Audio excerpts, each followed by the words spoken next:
So Brian, good morning, good afternoon. Which I don't. We're entrepreneurs. We don't know which one it is. Good afternoon. I'm with Brian Moyer. Brian and I, we were just talking and laughing about the fact that we've known each other 20 years, and we probably may have caused the gray hair in each one of us through that process. I have a lot of admiration because, again, 20 years of knowledge. Brian is an entrepreneur. He has built companies. He's done a lot for this city of Nashville. You currently are the CEO of the Nashville Technology Council.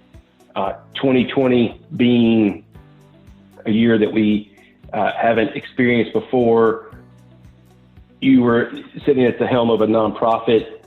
How did you navigate that? What are some lessons that you learned in 2020 that you're bringing into the new year? Wow. It was like nothing I had ever had to navigate through before. I was running a company back in 08, 09, 2010. So I ran a company through that recession and actually launched a company in 2010. But when this hit, the first thing I did was I started reaching out to people that I knew, CEOs of tech councils across the country who were in their position during the recession, saying, what did that look like? What can I expect? And I was hearing things like, well, you can expect to, I've got three contingencies, one that I lose 25% of my members, one that I lose 50%, one that I lose 75%. And I'm thinking, holy crap.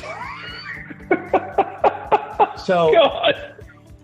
the first thing we did was we sat down and, we knew we were going to have to go virtual with our events.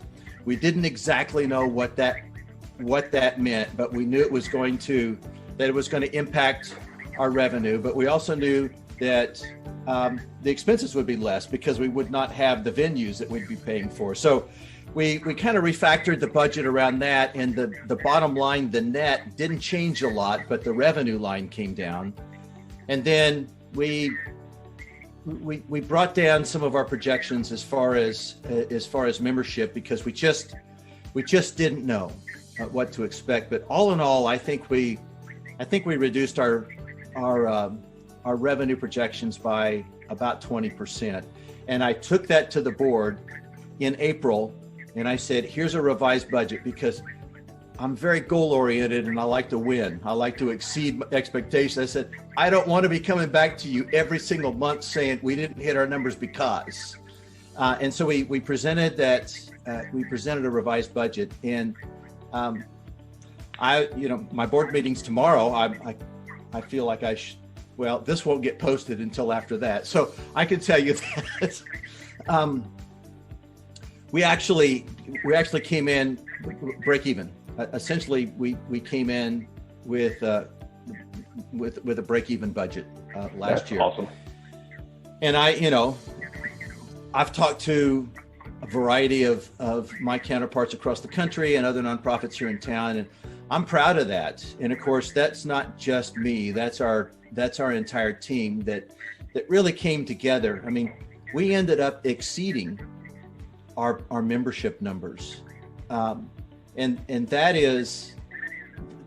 really speaks to the work that the team did in really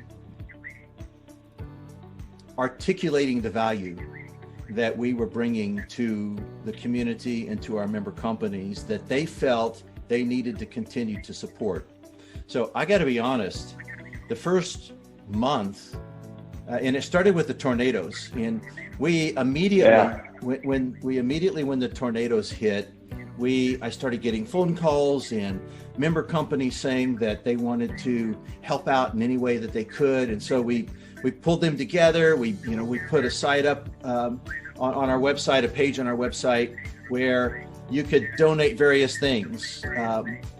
And we did that as kind of a support network that was available to companies that had been impacted by the tornadoes. And so we were in that mode when COVID hit, but I was seeing all kinds of different organizations coming out with, okay, here's here's resources and here's what you can do. And, we're having a webinar on PPP and SBA funding. And it's like, I don't want to do the same thing. Some tech councils from across the country, they were doing those kinds of meetings. And it's like, there's plenty of organizations doing that. I want to wait until we've got something that's really meaningful before I just jump out there for the sake of jumping out there saying, here's what we're doing. And that opportunity came about 30 days in when somebody reached out to me through LinkedIn and said, hey, it was a recruiter from Florida who said, I'm getting a boatload of calls from people who have just been let go. And what it turned out to be was when a lot of the big healthcare companies here in town lost their elective surgeries, and they were trying to adjust to this. They protected their full-time employees, and I respect that. They cut a lot of their contractors, and so there were a lot of techies, our constituents, that found themselves without a job very suddenly. That's nothing that we've ever had to deal with before. We've always been trying to find people to fill jobs, not trying to find people jobs. And so we created this job seeker program where we had them upload their resumes to our website. We put together a bunch of services around that. And that's really, I think, if I were to query my team, the thing that we would be most proud of, that we did to help our community, was try and connect the dots, because we knew that 31% of our member companies were still hiring. And yet some of them, because they were forced to, had to let some of these contractors go. And so it was just connecting the dots and trying to make those connections. And, we helped a bunch of those people find new jobs. And that's a program that we're going to carry on with. That's not going to stop when all of this is over. We want to continue to help in that way. That's a really long answer to your question, John. Yeah, but it was good stuff. And understanding time constraints, it's a great segue into things that you're going to continue. As you sit in a seat that gets to see broadly in a city that is massively growing. I mean, out my window, I can see roughly 30 cranes still building here in Nashville.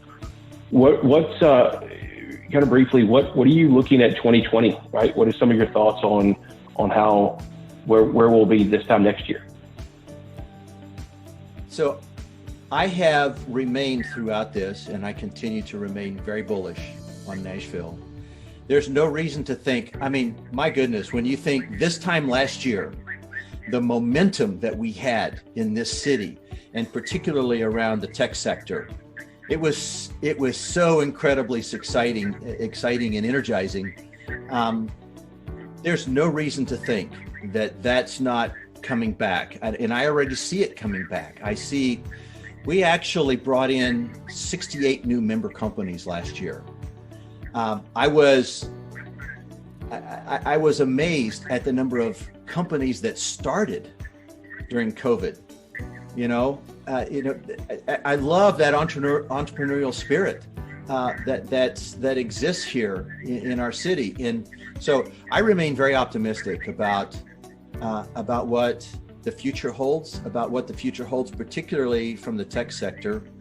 And from what I hear, and I have no inside information to share, but from what I understand is the interest. Lots of people have called me. There's so much interest in Nashville, particularly if you're in California, if you're in New York, if you're in Chicago, Washington, D.C. There's just craziness going on in some of these big markets, and companies and individuals are looking for a safe place to get to. And in Nashville and Tennessee is on their radar, and we want to make sure that it stays on their radar. Perfect. That's a great ending. Thank you, sir. I appreciate you coming on board and sharing a little wisdom with us. Yep. Good to see you, John. Good to see you.